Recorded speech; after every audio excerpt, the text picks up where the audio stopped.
Sport insonni kamolotga eltuvchi, uning imkoniyatlari juda katta ekanligini barchamiz bilamiz.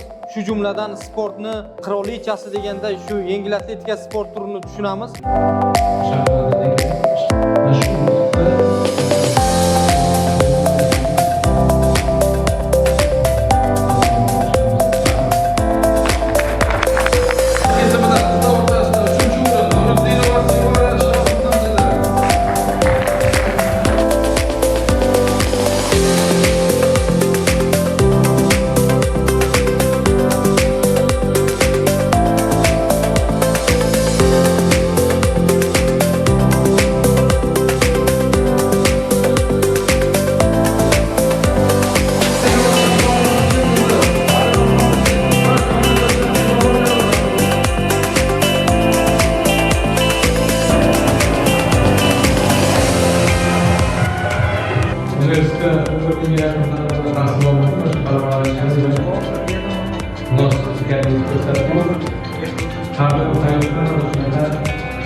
Men Nuriddinova Sevara, Navoiy davlat konchilik va texnologiyalar universitetining 2-kurs talabasiman.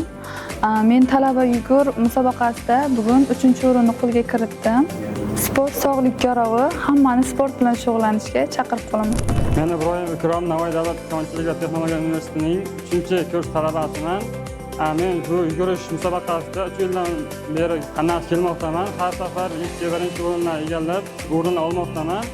Inson o'zi yugurib turishga, bu insonning tanasiga va jismoniy holatiga yaxshi foydali. Talaba yugurish musobaqasiga qatnashishga chorlab qolaman.